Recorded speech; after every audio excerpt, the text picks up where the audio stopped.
Oke, Assalamualaikum warahmatullahi wabarakatuh. Waalaikumsalam warahmatullahi wabarakatuh. Selamat datang Mbak ini di sekolah kami ya.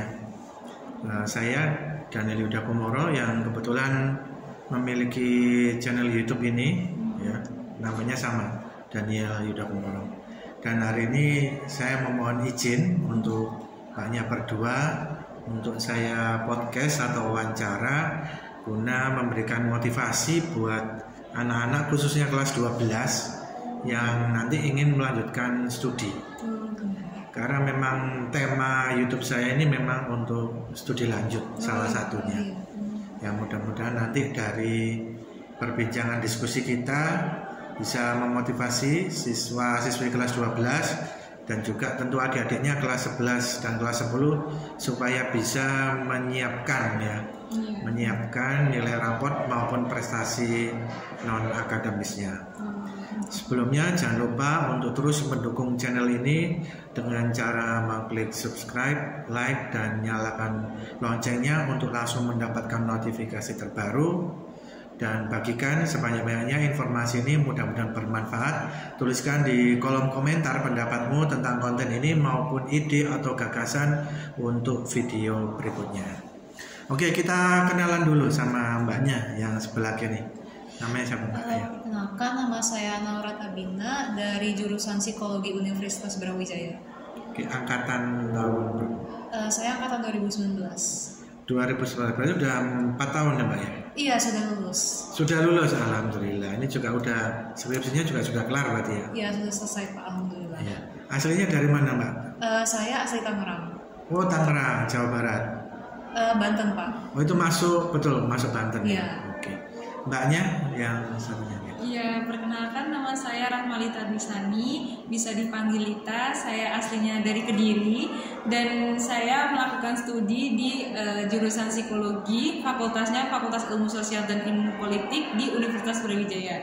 Dan untuk angkatannya saya di angkatan 2019. Sama ya? Iya, sama. Nah, aslinya dari mana mbak daerahnya? Tadi saya dari Kediri aslinya. Oh, Kediri. Oke, Jawa Timur. Iya. Ya mbak, saya tanya-tanya dulu ya. Saat itu 2019 mbaknya langsung mendaftar UB atau daftar di perguruan tinggi mana mbak Naura? Kalau saya waktu SNBP ya, kalau zaman saya namanya SNMPTN itu Ya. Pilihan satu saya sebenarnya psikologi UGM, tapi kebetulan saya nggak keterima di SNMPTN lalu lanjut ke UTBK. Nah di UTBK itu baru saya mendaftar ke UB dan alhamdulillahnya lolos. Langsung pilihan pertama ya? Saya pilihan kedua Pak. Oh, pilihan kedua. Iya. Pilihan pertamanya UGM. Iya. Oke, jadi itu ya dari Mbak Naura yang awalnya ikut jalur raport ya, yang dulu namanya SNMPTN, sekarang namanya SNBP, Seleksi Nasional Berdasarkan Prestasi, yaitu tetap memakai nilai raport semester 1 sampai 5. Tentunya juga banyak kakak kelas yang di sini yang kemarin tidak lolos di jalur SNBP dan alhamdulillah ikut SNBT UTBK diterima. Nah, ini juga ada salah satu dari alumni UB ya, Universitas Brawijaya, yang dulu ternyata juga nggak lolos ya jalur raport SNMPTN, tapi nggak berputus asa, tetap berjuang ikut jalur yang tes ya mbak ya, dan alhamdulillah diterima. Kalau mbaknya?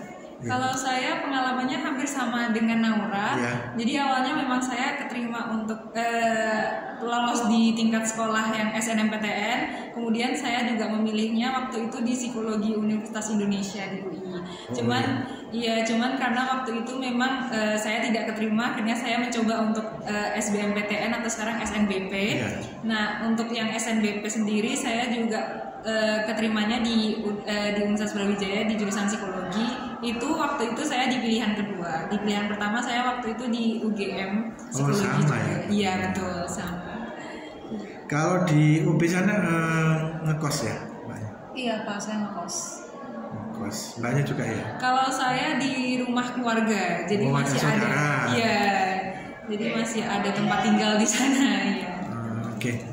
Iya mbak, kalau kiat-kiatnya mbak supaya diterima di jalur tes SNBT atau dulu namanya SBMPTN itu apa kalau Mbak Naura dulu?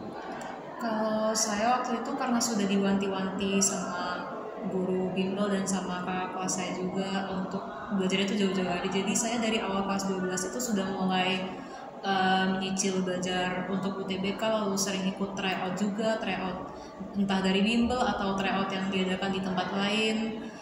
Lalu setelah selesai SNMPTN itu kan saya nggak keterima ya Pak, itu saya lebih intens lagi belajar, jadi saya ikut bimbel. Jadi hampir tiap hari itu saya belajar kecuali Sabtu Minggu itu untuk istirahat, seperti itu Pak. Bimbel online atau yang offline? Dua-duanya Pak saya. Oh, ikut online. Kalau Mbak siapa tadi namanya? Lita. Kalau Mbak Lita, kiat-kiatnya dulu apa? Kalau saya dulu hampir sama dengan Naura, jadi saya mulai dari awal kelas 12 itu memang sudah membeli buku untuk persiapan UTBK itu sendiri. Jadi SBMPTN itu saya sudah membeli buku biasanya tebal-tebal itu. Terus itu sudah saya pelajari memang dari awal kelas 12. Selanjutnya itu saya juga ikut bimbel juga, bimbel offline. Itu saya juga mengambil untuk kalau dulu itu namanya TPS. Jadi kita melihat beberapa mata pelajaran yang memang untuk khusus untuk anak IPS begitu waktu itu. Oh, Mbak Lita dari IPS ya dulu? Iya, saya dulu. Mbak Naura juga? IPS. Saya juga dari IPS. Oh, IPS. Jadi memang sudah mendalami pembelajaran itu yang memang khusus untuk IPS. Nah itu jadi saya sudah mempersiapkannya memang dari jauh-jauh hari, dan itu juga tidak henti-hentinya, setiap hari tetap selalu belajar terus. Selain itu kan memang di SBMPTN itu kan selain dari mata pelajaran juga ada TPA seperti itu yang memang seperti silogisme dan lain-lain. Itu saya juga mempelajarinya dari soal-soal yang ada di internet, dan selain itu juga kemarin saya juga sempat bimbel untuk STAN juga. Jadi dari situ saya juga belajar lagi. Sekolah kedinasan. Iya betul. Jadi di sekolah kedinasan itu kan juga mendapatkan bukunya. Jadi saya di situ juga akhirnya belajar 2 kali untuk mata pelajaran dan juga untuk yang kedinasannya itu yang belajar mandiri Mbak ya? Iya betul, saya belajar mandiri untuk itu. Tapi mungkin yang jadi pesan adalah jangan patah semangat untuk belajar setiap hari, karena memang setiap hari dari kita belajar sedikit-sedikit itu akhirnya kita juga lebih mendalami dan juga lebih memahami tentang pelajaran yang kita pelajari itu. Ya, itu jadi satu kata kunci yang utama, yaitu jangan putus asa ya. Kalau memang jalur raport SNMPTN atau SNBP sekarang namanya tidak diterima, Anda tetap berjuang ke jalur berikutnya, yaitu di SNBT atau UTBK ya. Dan sekarang kita beranjak ke pertanyaan selanjutnya ini Mbak, tentang perkuliahan selama di UB ya. Nah, kira-kira apa Mbak, kalau psikologi itu belajar apa aja Mbak Naura selama ini? Kalau saya kuliahnya itu lebih kepada belajar bagaimana manusia berpikir, bagaimana cara kerja emosi manusia seperti itu.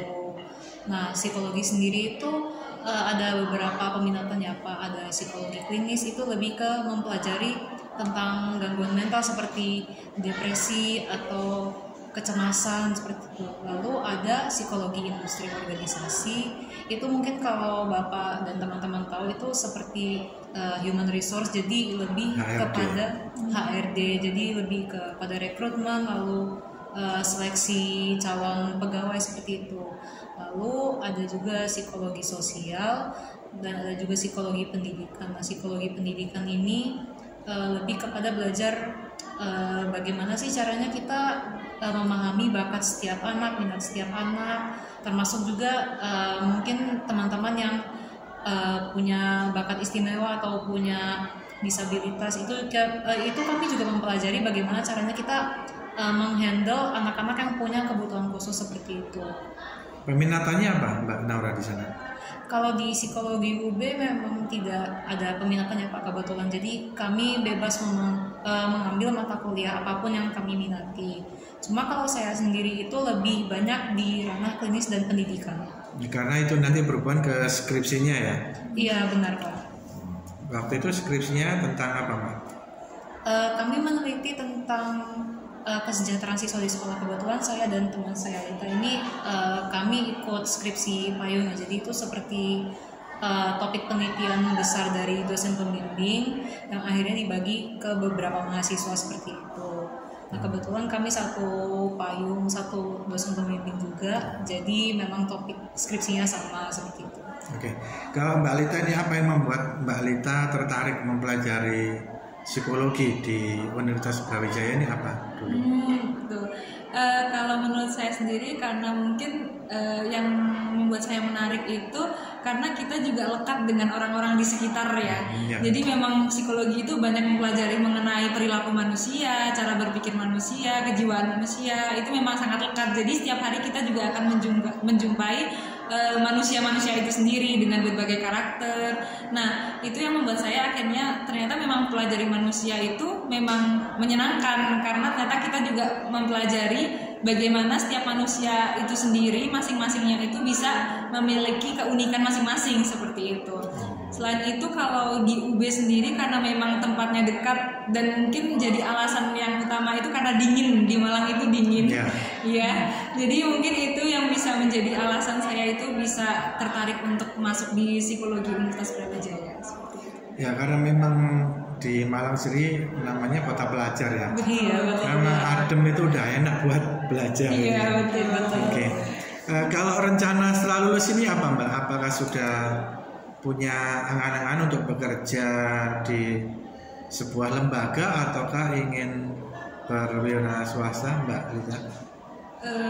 Kalau saya sendiri kemarin sempat untuk berpikiran untuk melanjutkan menjadi shadow teacher. Jadi karena kan memang skripsi kami berdua ini kan berkaitan dengan siswa disabilitas. Jadi kemarin sempat berpikiran untuk menjadi shadow terlebih dahulu. Cuman di lain itu saya juga ingin untuk menjadi asisten psikolog begitu. Jadi sebelum menjadi psikolog, saya ingin punya pengalaman terlebih dahulu untuk menjadi asisten psikolog dan juga ingin mendalami mengenai bagaimana sih peran-peran untuk psikolog sendiri dan juga tugas-tugasnya akan seperti apa. Mungkin kalau dari saya. Kalau Mbak Naura, apakah ada keinginan lagi melanjutkan ke S2 atau S3? Kalau dari saya sendiri, rencana awal saya itu ingin melanjutkan ini Pak S2 Magister Profesi. Tapi karena kebetulan tahun ini kurikulum psikologi sedang mengalami perubahan ya Pak. Jadi dari yang awalnya S1 sarjana psikologi dan S2 itu baru mendapatkan gelar psikolog, sekarang sudah lebih mirip dengan jurusan kedokteran ya Pak. Jadi ada jalur profesi psikolog umum, lalu ada profesi psikolog spesialis, lalu ada subspesialis. Nah karena itu, jadi kebanyakan kampus itu yang saya tahu masih belum membuka pendaftaran S2. Jadi untuk saat ini saya rencananya ingin mencari kerja dan pengalaman terlebih dahulu sebagai asisten psikolog begitu ya Pak. Nah, mungkin buat teman-teman penonton yang belum tahu, jadi di psikologi itu kalau baru lulus S1 itu belum bisa jadi psikolog, baru bisa jadi asisten psikolog. Jadi yang kami kerjakan itu lebih ke membantu psikolognya masalah administrasi, lalu masalah scoring, lalu masalah mendampingi klien dalam psikotes seperti itu. Ya, jadi sebetulnya prospek dari psikolog itu sebenarnya banyak ya. Iya, betul. Banyak, bisa tetap mendalami dari ilmu psikologi itu sendiri ataupun bisa merambah ke dunia industri ya. Iya, betul. Seperti di HRD tadi. Oke, itu tadi perbincangan kita dengan Mbak Naura dan Mbak Lita dengan harapan mudah-mudahan dari perbincangan ini dapat kita petik hikmah tentang bagaimana menghadapi persiapan untuk melanjutkan kuliah, dan juga tadi ada sedikit share tentang ilmu psikologi itu seperti apa selama kuliah dan juga prospek ke depannya setelah lulus. Oke, sebagai penutup Mbak Naura dan Mbak Lita, mungkin ada pesan yang ingin disampaikan untuk adik-adik kelas 12 yang sebentar lagi juga akan mendaftar di jalur SNPP ataupun SNPT. Silakan Mbak Naura.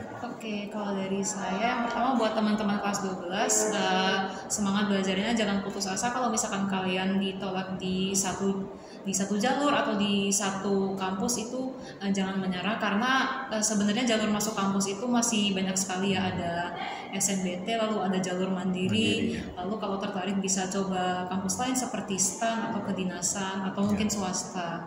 Lalu selain daripada itu, teman-teman juga jangan lupa istirahat, karena kebetulan dari saya sendiri waktu mendekati hari-hari UTBK itu saya sempat belajar yang terlalu intens sampai hampir tiap hari, dan itu jujur saya sempat stres. Jadi teman-teman jangan sampai seperti itu, tetap dijaga kesehatannya, jangan lupa istirahat, makan, jangan sampai kalian tuh belajarnya misalkan tiap hari nonstop terus baru tidur itu jam 2 malam atau jam 3 malam, jangan seperti itu ya teman-teman. Karena pada saat hari UTBK kalau misalkan kalian capek itu usaha kalian akan sia-sia, karena kalian kalau capek itu pasti nggak bisa mikir, nggak bisa konsentrasi seperti itu ya teman-teman. Iya, oke Mbak Naura, terima kasih. Mbak Alita, ada pesan-pesan? Kalau dari saya mungkin pesannya supaya teman-teman terus tetap percaya dengan dirinya. Jadi jangan sampai insecure atau merasa bahwa saya tidak bisa, tapi tetap coba saja, percaya dengan diri sendiri bahwa teman-teman tuh pasti akan punya jalur untuk menuju ke impian atau cita-cita teman-teman. Jadi teman-teman itu harus terus semangat, harus terus mencoba apapun yang terjadi. Teman-teman juga jangan lupa untuk minta doanya yang banyak-banyak juga kepada orang tua, kepada guru, dan juga selalu berdoa untuk diri sendiri juga supaya teman-teman bisa dimudahkan dalam segala hal. Iya, terima kasih Mbak Lita pesan-pesannya. Ya, nggak terasa 16 menit ya kita sudah berbincang-bincang di sini. Mudah-mudahan dari perbincangan ini bisa kamu ambil petik ilmu hikmah untuk persiapan kamu dalam melanjutkan studi. Ya, itu saja dari channel Daniel Yuda Kumoro. Jangan lupa untuk tetap subscribe, like, dan nyalakan loncengnya untuk mendapatkan notifikasi video terbaru. Bagikan sebanyak-banyaknya video ini, mudah-mudahan bermanfaat. Dan jangan lupa untuk tuliskan komentar kamu tentang video ini dan juga ide maupun gagasan untuk konten berikutnya. Itu saja, terima kasih Mbak Naura, Mbak Lita. Kita tutup pertemuan ini. Wassalamualaikum warahmatullahi wabarakatuh. Waalaikumsalam warahmatullahi wabarakatuh.